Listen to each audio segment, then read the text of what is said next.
sahabat, apa kabar? Berjumpa kembali dengan saya di channel Matias Putra. Oke, jadi tanpa terasa teman-teman, waktu berjalan begitu cepat dan tahu-tahu kita sudah bisa mengakhiri tahun 2021 dan saat ini kita bertemu di awal tahun 2022, bukan? Oke, hari ini kita akan merenungkan sebuah wisdom dan sebelumnya saya mau menyampaikan salam sejahtera dan salam sukses, salam bahagia dan salam segala-galanya baik, sehat dan walafiat. Oke, untuk teman-teman yang dari Indonesia dan juga di luar Indonesia tentunya. Oke ya, di mana saja Anda berada. Dan saya juga berterima kasih sepanjang tahun 2021 Anda tetap setia di channel saya ini. Oke ya, semoga Tuhan pencipta selalu melindungi Anda dimanapun Anda berada.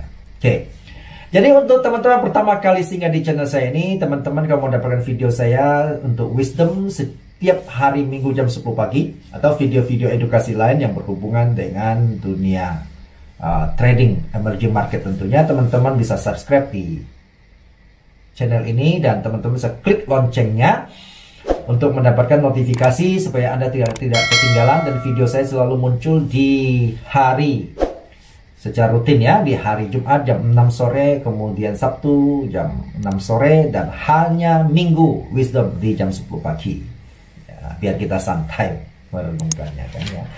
Oke, kemudian jadi teman-teman kalau mau nonton video saya yang sebelumnya tentang wisdom ataupun ilmu-ilmu edukasi yang lain, teman-teman bisa klik i di atas apa di sini gitu ya, silakan ditonton sesuai dengan kebutuhan Anda. Baik teman-teman, hari ini saya mau mengajak kita merenungkan satu wisdom dengan tema aku meminta atau aku menjawab, aku berdoa dan Tuhan menjawab. Oke, ya, jangan kemana-mana teman-teman, tetap stay tune ya, dan kita teruskan.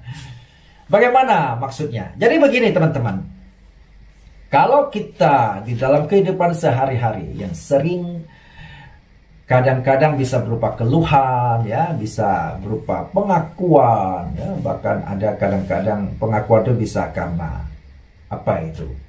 Bisa karena muncul pengakuan karena merasa kecewa, marah dan lain sebagainya. Oke. Nah, ini yang seringkali terjadi ketika kita berhubungan dengan Tuhan sebagai pencipta alam semesta dan termasuk saudara dan saya tentunya. Kenapa bisa demikian? Karena begini teman-teman, bagi kita dan bagi saya terutama, itu kan Tuhan itu kan sesuatu yang invisible ya. Jadi yang tidak kelihatan dan sangat misteri gitu ya, sangat misteri. Nah, sehingga kita sebagai orang-orang yang beriman, kita datang kepada Tuhan dengan iman tentunya ya, bukan dengan sebuah penglihatan visible gitu. Sehingga ini tentu akan berdasarkan pengalaman masing-masing, mengalami banyak versi yang macam-macam tentunya. Dan kita melihat kadang-kadang apakah ini objektif atau subjektif ya, silakan teman-teman yang nilai. Oke, baik. Nah, hal yang menarik adalah tentu kita sebagai ciptaan yang mengandalkan pencipta, tentu tidak terlepas dari keseharian kita. Kita akan banyak berdoa, bukan? Nah, seringkali kita dengar pengakuan yang muncul adalah, aduh, ya saya berdoa Tuhan tidak menjawab doaku, ya kan?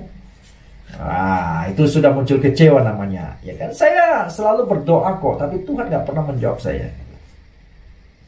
Saya masih ingat ya, itu papa saya itu yang almarhum ya, sebelum meninggal waktu itu dia lagi sakit, sangat sakit itu menderita. Saya bilang, Pak silakan berdoa kepada Tuhan. Dia bilang saya sudah berdoa, Tuhan tidak mendengarkan saya. Nyatanya saya masih tetap sakit. Ya, ada orang mengatakan saya ini sudah utang banyak. Saya berdoa supaya Tuhan lunasin utang saya, tapi enggak, itu kalau tetap tiap pagi di depan rumah gimana itu, ya kan?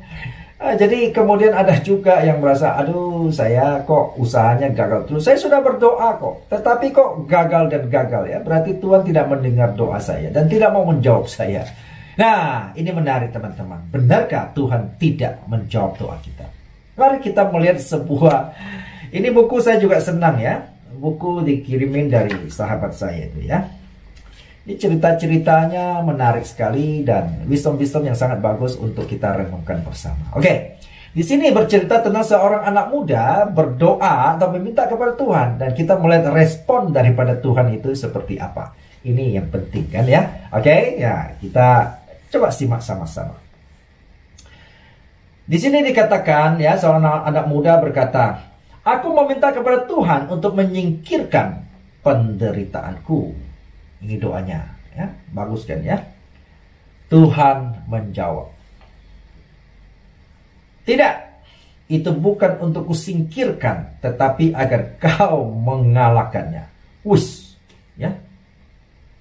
Aku meminta kepada Tuhan untuk menyingkirkan penderitaan itu, tapi jawaban Tuhan justru ini ya, mengagetkan ya. Tuhan mengatakan, "Tidak, itu bukan untuk kusingkirkan, tetapi agar kau mengalahkannya." Wah. Oke. Kita lanjut lagi ya.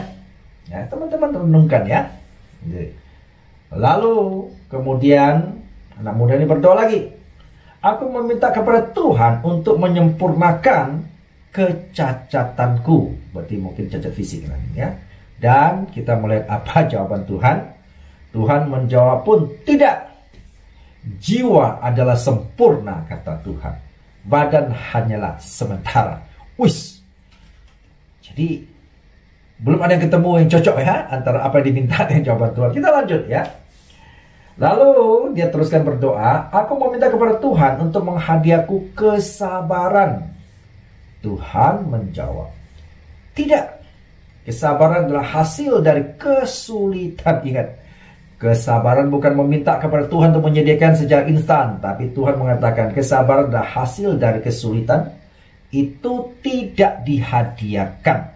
Ini menarik ya.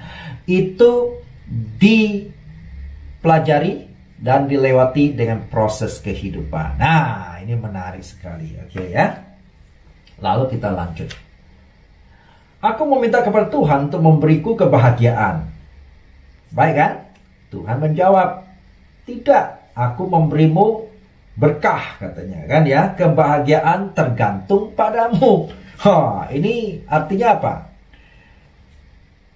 Ada istilah mengatakan Tuhan memang penuh kasih dan penuh anugerah, tapi Tuhan tidak mau jadikan kita seperti robot saja gitu ya, diam ya, berdoa tahu-tahu Tuhan kirim burung antar makanan kepada kita. Oh enggak, Tuhan tetap menuntut kita bertanggung jawab untuk bekerja dan berusaha keras. Begitulah teman-teman ya. Ya, seperti juga di dalam dunia trading. Ya, teman-teman yang berpikir ya, "Aduh, aku udah berdoa Tuhan kasih aku profit hari ini," tahu-tahu malah call margin. Nah, jangan salahkan Tuhan tidak menjawab ya. Tuhan pasti punya jawaban mengatakan, "Engkau biar kau call margin terus, biar kau belajar," misalnya gitu. Atau ya kita lihat baru-baru ini banyak itu orang masuk dengan janji yang muluk-muluk di awal ya, trading dengan sangat simpel, tinggal tidur ya, uang dolar jatuh terus begitu. Tinggal buka aplikasi, setor ya, invest, uangmu akan bertumbuh. Nggak usah kerja, nggak usah belajar dan sebagainya. Nah, Tuhan tidak butuh itu. Makanya ini ya, sekarang ada lagi saya dengar, ada lagi yang menjadi korban begitu ya, dengan investasi-investasi yang hanya mengandalkan pihak lain begitu. Nah, ini teman-teman, ya Tuhan tidak mau kita malas. Tuhan mau kita, ayo belajar ya. Kalau memang Anda mau terjun dalam dunia, belajar dengan baik. Anda harus berguru dengan guru yang pengalaman ya, supaya Anda tidak terjebak di dalam lubang yang sama. Itu maunya Tuhan ya. Tuhan bukan kasih wah lu enak aja gitu ya. Jadi emang Tuhan itu pembantumu gitu kan, atau Tuhan itu adalah budakmu gitu. Tentu tidak ya. Oke, lanjut. Kita harus belajar dari proses kehidupan, itu yang membuat kita dewasa maksud Tuhan. Oke. Lalu kita melihat apa lagi doanya ya. "Aku meminta kepada Tuhan untuk menjauhkan penderitaan." Nah, Tuhan menjawab lagi, "Tidak. Penderitaan menjauhkanmu dari perhatian dunia dan membawamu mendekat kepadaku." Apa katanya? Jadi ketika kita menderita, itu bukan berarti Tuhan tidak memperhatikan kita. Tuhan justru mau biar kau menderita, yang lain tidak memperhatikanmu, pada akhirnya engkau akan cari datang kepadaku gitu loh. Ya, tidak mengandalkan diri sendiri, itu maksudnya. Oke. "Aku menjauh kepada Tuhan untuk menumbuhkan rohku." Wah, ini rohani sekali ya. Tuhan menjawab, "Tidak. Kau harus menumbuhkan sendiri, tetapi aku akan memangkas untuk membuatmu berbuah." Jadi maksudnya, ini kan hal yang bagus juga, spiritual ya. Aku mau meningkatkan spiritualku ya. Tuhan mengatakan biar Tuhan mengatakan tidak, tetapi biarlah engkau menumbuh sendiri, engkau melalui proses ya. Dan di dalam proses kehidupan, misalnya ya, spiritualmu dalam hal menyangkut karaktermu, tentunya yang bisa ditunjukkan kepada teman-temanmu, ya kan? Dan demikian, tetapi aku tentu bersamamu, membantumu supaya engkau bisa bertumbuh dan berbuah. Maksudnya berbuah itu tentu bermanfaat untuk orang lain, untuk dirimu sendiri. Hasil hidupmu, maksudnya, ya. Oke. Aku meminta kepada Tuhan segala hal sehingga aku dapat menikmati hidup. Tuhan menjawab, tidak. Aku akan memberimu hidup sehingga kau dapat menikmati segala hal. Nah, ini menarik ya. Sekali lagi aku mau bicarakan ini hal menarik nih. Aku meminta kepada Tuhan untuk segala hal sehingga aku dapat menikmati hidup. Tuhan menjawab, tidak. Aku akan memberimu hidup. Nah, ini kan Tuhan mengatakan hidup adalah paling penting ya demi manusia. Sehingga kau dapat menikmati segala hal. Coba, kalau Tuhan memberikan banyak hal ya. Banyak orang saya melihat dia dapat harta banyak. Mohon maaf, tapi dia nggak bisa nikmati misalnya ya. Dalam hal mungkin karena sakit penyakit, atau mungkin hidupnya nggak bisa bertahan lebih lama ya. Dia bekerja giat dapatkan banyak uang, tapi buat apa? Percuma, nggak ada kehidupan. Nah, ini maksudnya ya. Uang kan nggak bisa dibawa ke kuburan kan. Nah, jadi itu maksudnya. Jadi Tuhan mengatakan hal yang paling penting kuberikan sudah kuberikan, yaitu hidup, supaya demikian kamu bisa menikmati banyak hal. Itu menarik. Oke, kita balik lagi. Aku meminta kepada Tuhan membantu mengasihi orang lain. Nah, ini kan hal yang bagus kelihatan. Loh, saya minta kepada Tuhan kok untuk berikan saya cara mengasihi orang lain gitu kan. Bukan ini positif, tapi apakah Tuhan menjawab? Ya, seperti engkau mengasihi aku. Nah, ini kan bagus ya. Dia minta Tuhan ya, berilah aku cara atau bagaimana membantuku untuk mengasihi orang lain ya, seperti engkau mengasihi aku. Lalu Tuhan mengatakan, akhirnya katanya, ya, engkau mengerti. Ya, berarti ini yang paling penting teman-teman di dalam hidup kita. Jadi bukan minta hal-hal banyak yang ya tanda kutip yang bukan kita butuhkan. Tuhan tahu kebutuhan kita. Jadi Tuhan mengatakan ketika doa terakhir inilah ya yang akhirnya selaras dengan kehendak Tuhan ya. Dia meminta Tuhan menolong dia untuk mengasihi orang lain seperti Tuhan mengasihi dia. Tuhan menganggap, nah itulah yang mau kau dengar. Akhirnya kau mengerti juga. Oke. Nah teman-teman, jadi begini. Kita seringkali berdoa kepada pencipta kita, kepada Tuhan kita. Itu berdasarkan keinginan dan berdasarkan harapan kita. Bukan berdasarkan kebutuhan hakiki kita, kebutuhan esensial kita. Ini yang menarik. Seperti apa? Misalnya sebagai contoh ya, kita punya anak kecil misalnya, balita. Nah teman-teman, kalau anak balitamu di dalam keinginan dia malah pisau itu lucu gitu kan, yang menarik ya, putih-putih apa mengkilap-kilap gitu, apa yang tajam gitu kan, dan dia senang, apalagi dia bisa melihat apalagi ada orang tuanya apa potong sayur itu bisa putus, dia senang, dia kepingin juga kan. Itu kan harapan dan keinginan dia akan meminta pisau itu kepada Anda. Nah, kalau Anda punya anak seperti itu, Anda sebagai orang tua bijak, kira-kira Anda kasihkan pisau kepada dia? Tentu tidak, bukan ya? Kenapa? Itu bukan yang dia butuhkan. Itu justru akan membahayakan. Iya kan? Nah, jadi demikian juga di hadapan Tuhan, teman-teman. Jadi Tuhan tahu apa yang kita butuhkan. Sama seperti kita tahu apa yang anak kita butuhkan.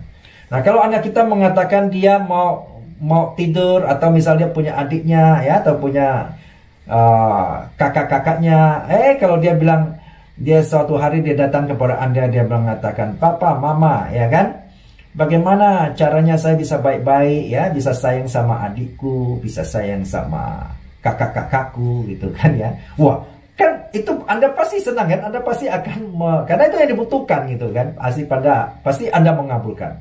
Nah, sehingga kita melihat banyak anak ya ketika kadang-kadang setengah ngancam karena apa yang dia minta itu tidak dipenuhi oleh orang tuanya, seperti tadi misalnya hal yang berbahaya seperti pisau. Demikian juga dalam kehidupan kita sebagai dewasa, ketika seringkali kita berdoa kepada Tuhan, Tuhan tidak memberikan apa yang menjadi keinginan dan harapan kita, bagi untuk hawa nafsu kita. Dan Tuhan tidak menjawab itu dan kita marah ya, kita berpikir Tuhan itu kok jahat. Tuhan nggak mau mendengar doaku dan bahkan tidak menjawab doaku. Salah, teman-teman. Ya, melalui cerita ini kita melihat, ingat, Tuhan pasti menjawab setiap doaku. Pasti menjawab doa Anda dan siapa saja yang berdoa kepada Dia. Cuman jawaban doa Tuhan seringkali tidak sesuai dengan harapan atau keinginan kita. Tetapi jawaban Tuhan pasti sesuai dengan kebutuhan Anda, kebutuhan saya, dan kebutuhan kita semua. Oke? Salam wisdom untuk Anda semua.